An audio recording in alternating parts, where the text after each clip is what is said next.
ఓం ఓం శ్రీమాత్రే నమః.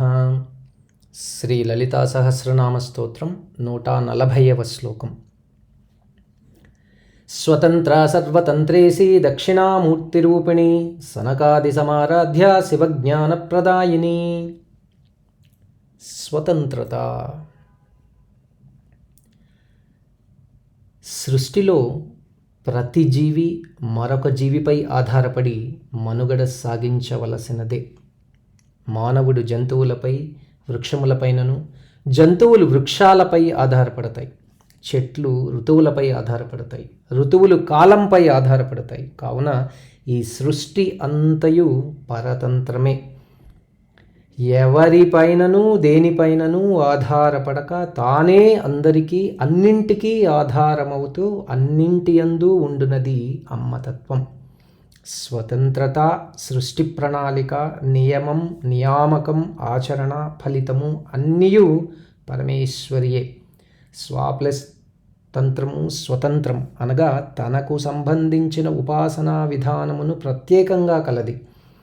స్వతంత్రత కూడిన అమ్మ స్వతంత్ర. ఓం ఐం హ్రీం శ్రీం స్వతంత్రతాయై నమః.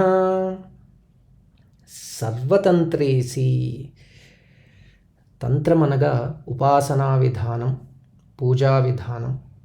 దక్షిణాచారం, కౌళాచారం, కాపాలికాచారం, దిగంబరాచారం అని ఉపాసనలు అనేకములు. ఇవే తంత్రములనబడతాయి.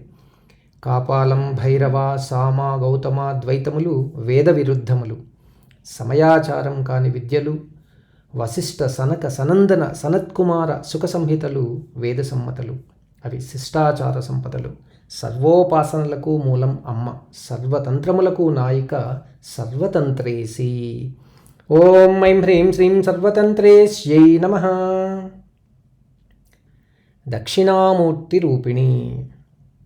సనక, సనందన, సనత్కుమారులు బ్రహ్మ మానసపుత్రులు. సృష్టి కార్యాన్ని నిరాకరించి బ్రహ్మచే బాల్యావస్థను మాత్రమే శాపంగా పొందినారు. విధాత శాపమును వరంగా మార్చుకొని సర్వలోక సంచారాన్ని సాగించారు. ఈశ్వరుని గురువుగా ఎన్నుకొని సకల విద్యలను నేర్చారు. సనక, సనందన, సనత్కుమారుల విజ్ఞాన తృష్ణను మాటలతో తీర్చలేక పరమశివుడు చిన్ముద్రను ధరించి దక్షిణ దిశకు తిరిగి మౌనంగా ఉండిపోయారు. దానితో సనక సనందాదులు సందేహములు తీరినవి. దక్షిణ ముద్రను వహించి దక్షిణ దిక్కున మౌనంగా కూర్చున్న పరమేశ్వరుడే శ్రీ దక్షిణామూర్తి. పుత్రేషణ, ధారేషణ, ధనేషణ అన్నవి ఈషణత్రయములు. వానిని మరచి సదా పరమాత్మ ధ్యానంలో ఉండుటే చిన్ముద్ర సందేశం. సర్వజ్ఞానములకు ఖని, సర్వతత్వార్థముల స్వరూపం శ్రీ దక్షిణామూర్తి. మేధా దక్షిణామూర్తి సరస్వతీ స్వరూపుడు. మహాసరస్వతి అవతారమగు అమ్మ దక్షిణామూర్తి రూపిణి. ఓం ఐం హ్రీం శ్రీం దక్షిణామూర్తి రూపిణ్యై నమః. సనకాది సమారాధ్య. సనక, సనందన, సనత్కుమారులు బ్రహ్మ మానసపుత్రులు. సదా బాల్యావస్థలోనే సంచరిస్తూ ఉంటారు. కారణం బ్రహ్మశాపం. శ్రీ మేధా దక్షిణామూర్తిని గురువుగా చేసుకొని సర్వ విద్యలను, బ్రహ్మతత్వమును చక్కగా తెలిసి సర్వదా పరతత్వంలో లీనమై ఉంటారు పరమహంసలు. పరాతత్వం పరమేశ్వరీ స్వరూపం. పరతత్వ ధ్యానమును సదా చేయువారు సనక, సనందన, సనత్కుమారులు. సనక సనందాదులచే సదా పూజలందుకును అమ్మ సనకాది సమారాధ్యాగా కీర్తించబడినది. ఓం ఐం హ్రీం శ్రీం సనకాది సమారాధ్యాయై నమః. శివజ్ఞానప్రదాయిని.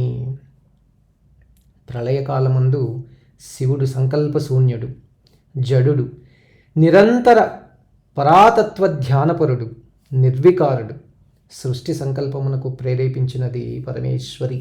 నిరంతర ధ్యానపరుడు జడునిలో ఇచ్ఛాశక్తిని రూపమై ప్రేరణ కలిగించింది అమ్మ.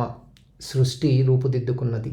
శివం అనగా శుభప్రదం, మంగళమని అర్థం. సృష్టిలో సర్వ శుభప్రదమైనది పరతత్వానుభూతి. దానిని ప్రసాదించున్నది నిరంతర ధ్యానపరుడగు పరమశివునిలో దాగిన శివ చైతన్యం. శివుని సృష్టి విజ్ఞానమునకు రూపమైనది పరాశక్తి. అందుకే అమ్మ శివజ్ఞానప్రదాయిని. ఓం ఐం హ్రీం శ్రీం శివజ్ఞానప్రదాయిన్యై నమః.